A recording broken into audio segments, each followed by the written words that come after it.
안녕하세요. 순수찜입니다. 오늘은 지난 시간에 이어 4단원 기계전기 기초이론입니다. 이번 시간은 챕터 4 승강기 동력원의 기초전기에 대해 알아보도록 하겠습니다. 전공자가 아니면 이 챕터 4 부분이 어렵게 느껴지실 텐데요. 여러분들이 어떻게 하면 이 챕터를 포기하지 않고 쉽게 공부할 수 있을까를 한번 고민을 해봤어요. 그랬더니 결론은 기출문제를 많이 보여드리는 게 좋겠더라고요. 그래서 이번 챕터에서는 이론을 조금 그리고 기출을 많이 비중을 두어서 설명을 드릴게요.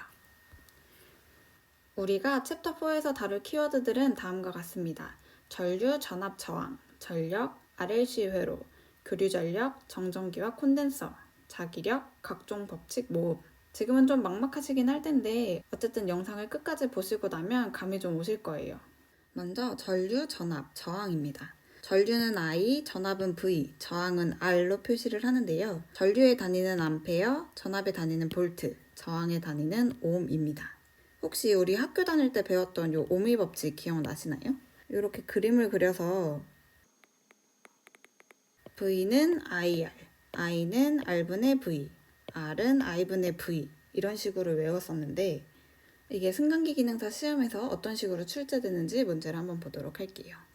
저항과 전압의 값을 제공하고 전류의 값을 구하라는 문제예요. 여기서 V는 IR이었잖아요. 그렇기 때문에 I는 R분의 V가 되고 이 전류를 구하기 위해서는 저항인 R과 전압인 V를 나눠주면 됩니다. 그렇게 되면 정답은 1번이 됩니다. 다시 저항으로 돌아와서 저항과 관련한 문제로는 합성저항의 값을 계산하는 문제나 이 전선의 길이, 단면적, 그리고 저항값의 관계를 계산하는 문제가 자주 출제가 되는 편이에요. 그래서 이 식을 잘 기억을 해주시면 좋은데 저항은 A, 단면적분의 L, 길이. 저항은 단면적분의 길이라는 것을 기억을 해주시면 좋겠습니다. 그리고 앞서 말씀드렸던 합성저항을 구하는 방법인데요. 합성저항을 구하는 식은 이게 직렬 연결인지 병렬 연결인지에 따라 달라집니다. 이렇게 삐쭉삐쭉 생긴 게 저항을 의미하는데 직렬로 연결이 되어 있을 때는 그 값을 다 더해주면 되고 병렬로 연결이 되어 있을 때는 그 값 분의 1을 다 더해준 것이 저항값 분의 1이 됩니다. 예를 들어서 R1이랑 R2 이 저항값이 각각 2옴이라고 치면 직렬 연결되어 있을 때는 총 4옴이 되겠고 2옴, 2옴 이렇게 병렬 연결되어 있을 때는 2분의 1 더하기 2분의 1이 R분의 1이 되기 때문에 R은 1이 됩니다. 문제를 한번 봐보도록 할게요. 그림과 같은 회로의 합성저항 R은 몇 옴인가? 저항들이 다 직렬 연결되어 있잖아요. 이걸 다 더해주면 합성저항 값이 되기 때문에 정답은 1번입니다. 전선의 길이를 고르게 2배로 늘리면 단면적은 2분의 1로 된다. 이때의 저항은 처음에 몇 배가 되는가? 아까 말씀드렸던 저항은 단면적분의 길이 요 식을 기억을 해주고 계시면 요 문제를 쉽게 풀 수가 있습니다. 길이를 2배로 늘리고 단면적을 2분의 1로 하면 저항값은 처음에 4배가 되겠죠? 정답은 1번입니다. 다음은 전력입니다. 전력은 단위 시간당 전기장치에 전달되는 전기 에너지를 의미하는데요. 그 단위로는 와트를 씁니다. 전력의 식은 시간분의 전력량이 됩니다. 이 시간분의 전력량은 전류와 전압을 곱한 값이라고도 볼 수가 있는데 이 밑에 식을 봐주시면 전류는 시간분의 전하량입니다. 전압은 전하량분의 전력량입니다. 이 두 가지를 곱해봤을 때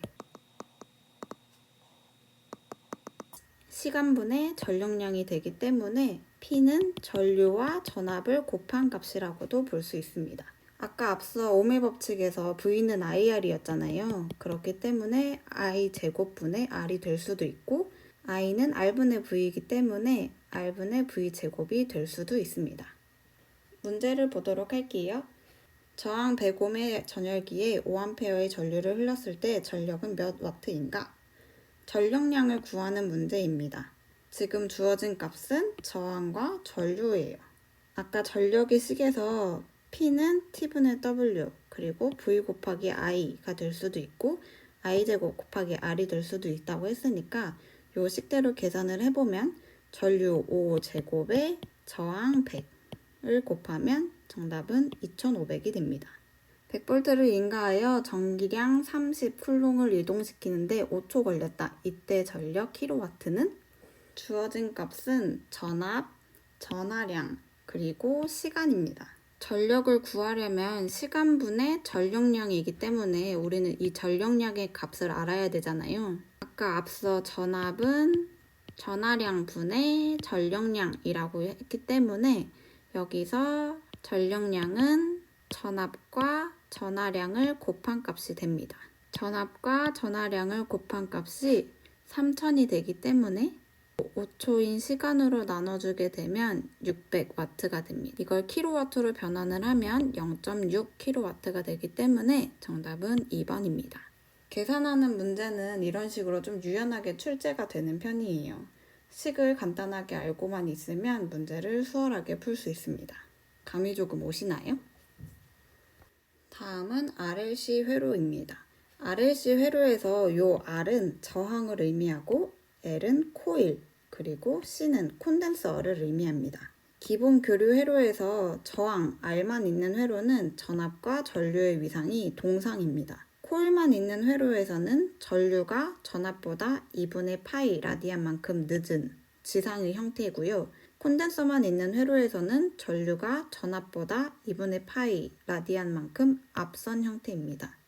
이 부분은 이해가 잘 안 가시더라도 그냥 암기를 해주시는 게 문제를 풀 때 좋으실 거예요.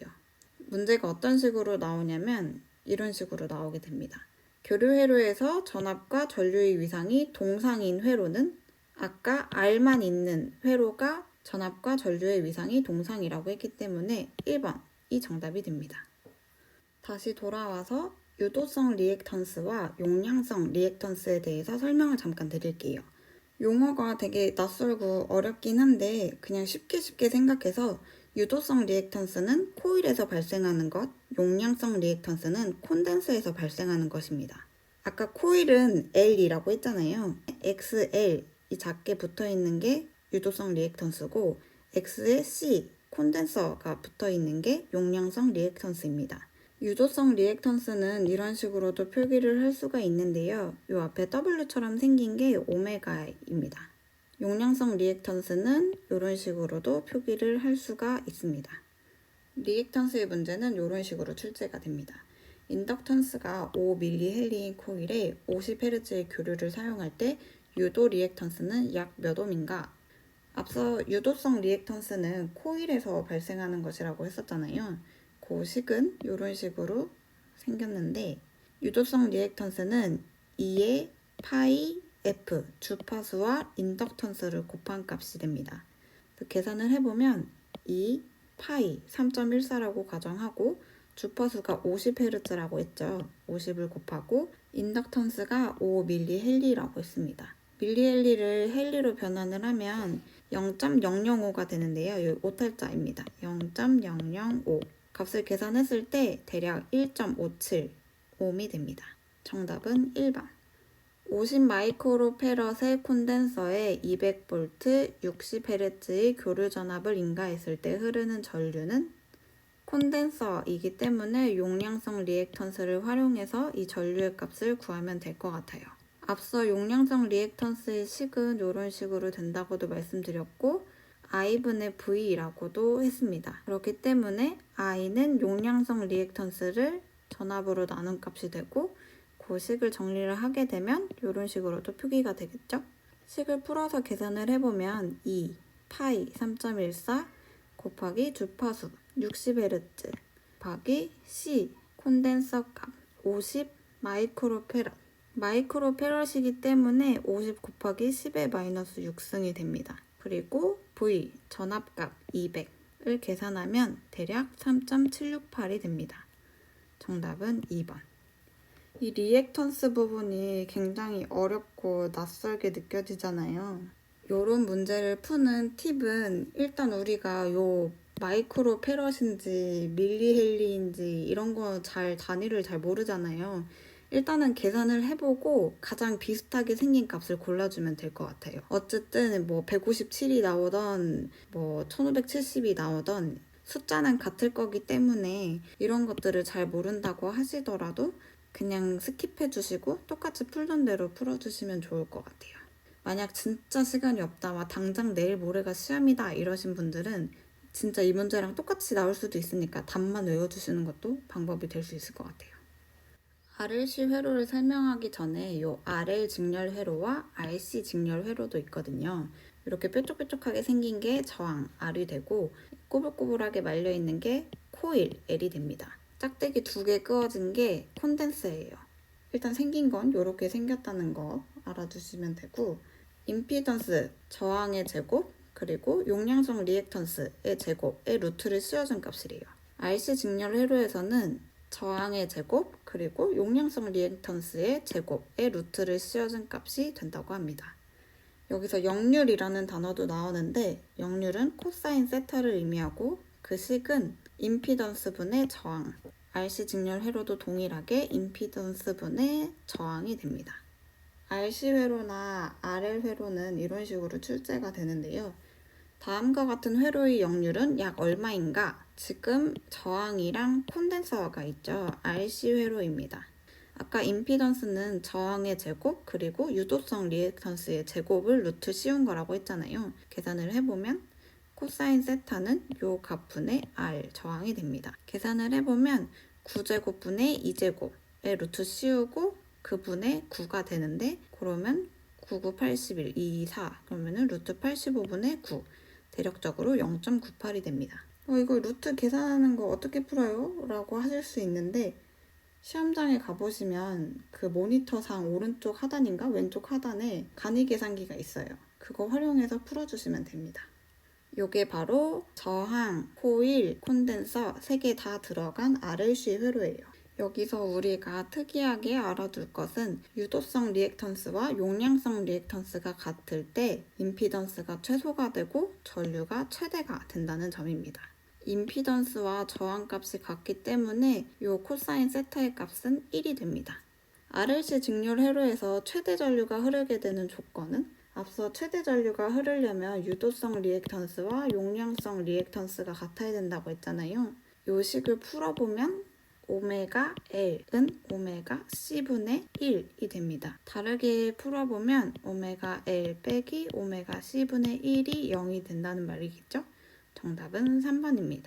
다음은 교류 전력입니다. 교류 전력에는 피상 전력, 유효 전력, 무효 전력, 역률 이렇게 있는데, 피상 전력은 전압과 전류를 곱한 값이 되고 유효 전력은 전압과 전류의 코사인 세타를 곱한 값입니다.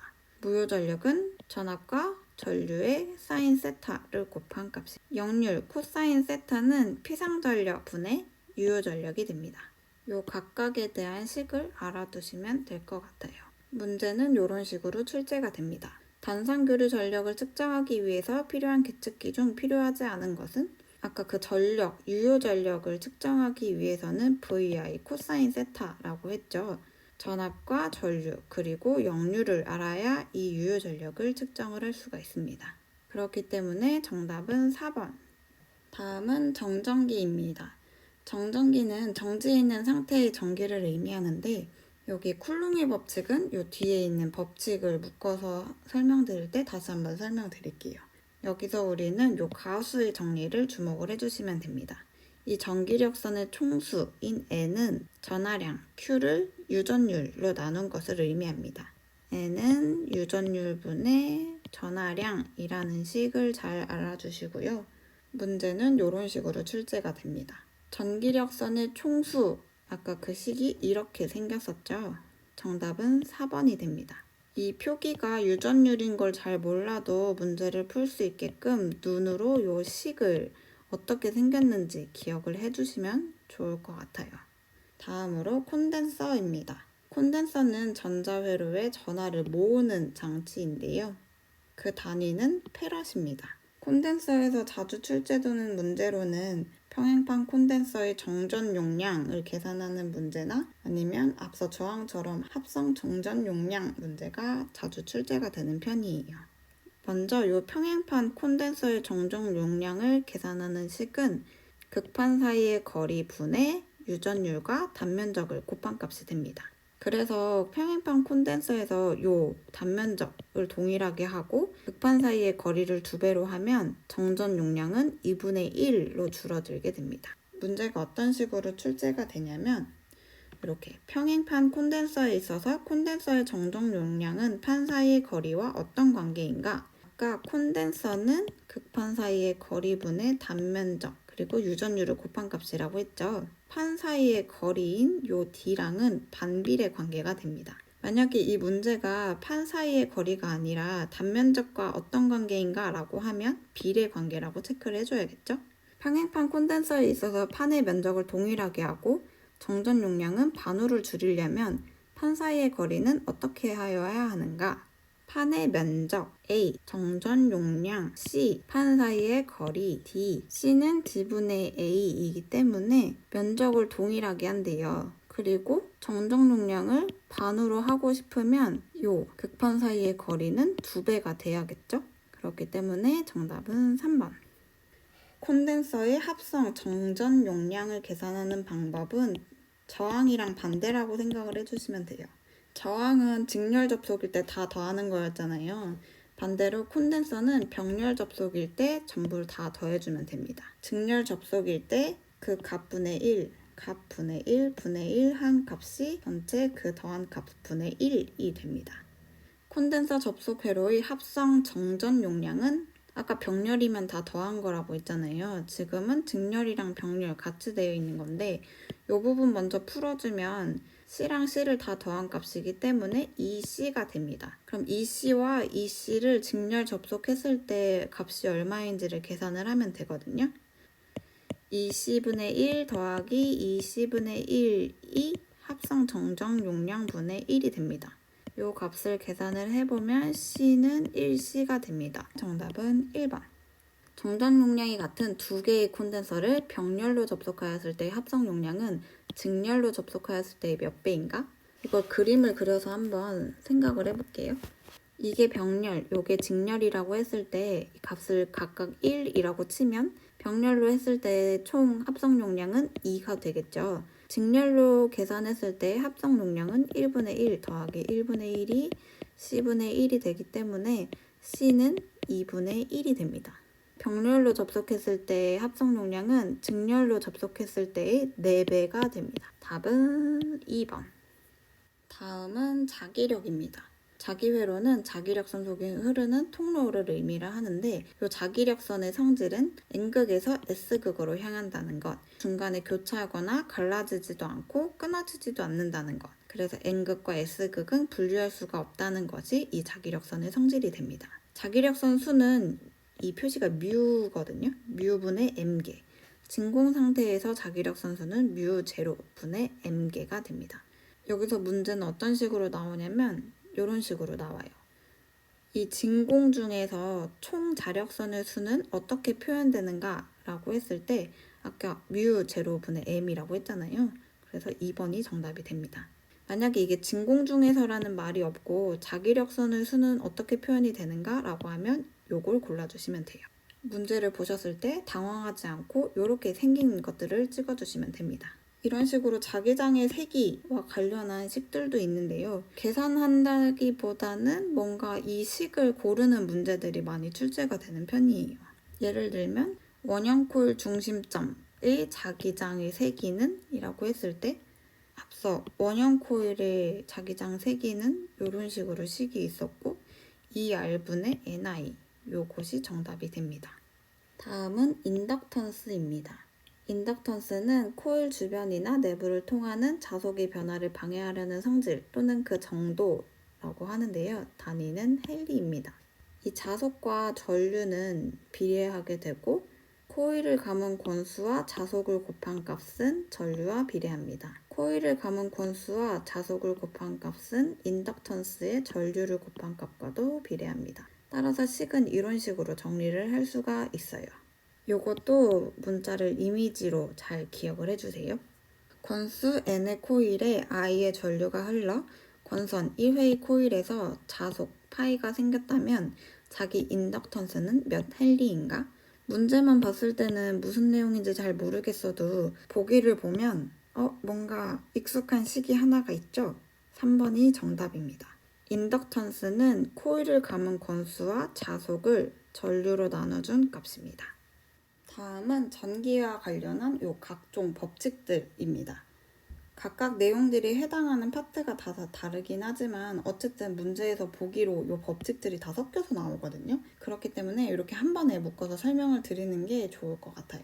먼저 법칙들에는 쿨롱의 법칙, 키르호프의 법칙, 플레밍의 오른손 왼손 법칙, 패러데이와 렌츠의 법칙, 앙페르의 법칙으로 나눠서 설명을 드릴게요. 쿨롱의 법칙은 정전기 파트에서 나왔었어요. 쿨롱이 정전기에서 발견한 법칙이 쿨롱의 법칙인데 두 전하 간에 작용하는 힘의 크기는 두 전하의 곱에 비례하고 거리의 제곱에 반비례한다는 것입니다. 이것도 눈으로 식을 잘 익혀주시면 좋을 것 같아요. 거리의 제곱과 두 전하량 값의 곱, 쿨롱의 법칙입니다. 다음으로 키르호프의 법칙. 키르호프의 법칙에는 제1법칙과 제2법칙이 있는데요.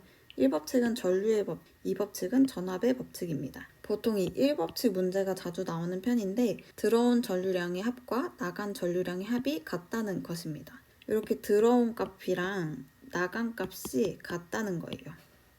이렇게 들어온 것과 나간 것이 같다는 것, 이게 바로 키르호프의 법칙입니다.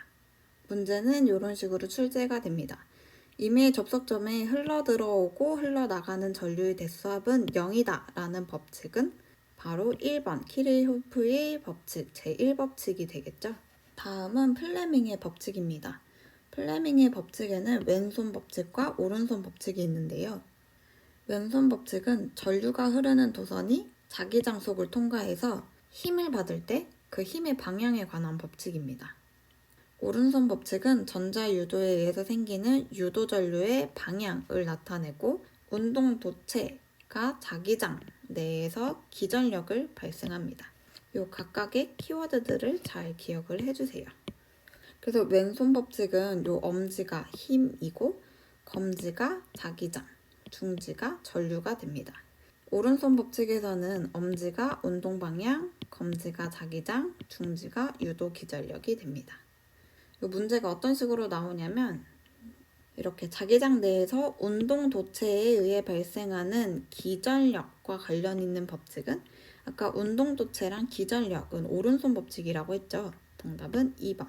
그림과 같이 자기장 안에서 도선의 전류가 흐를 때 도선에 작용하는 힘의 방향은 전선 가운데 전표시는 전류의 방향을 나타낸다. 아까 전류, 자기장, 힘이면은 왼손 법칙이라고 했죠.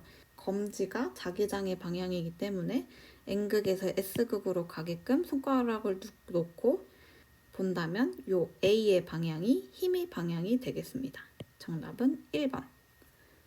다음은 패러데이 렌츠의 법칙입니다. 패러데이의 법칙은 자속의 변화에 따라 유도 기전력이 생성이 된다는 것인데요. 코일의 권수와 코일을 관통하는 자속의 시간적인 변화율과 곱에 비례한다 라고 합니다.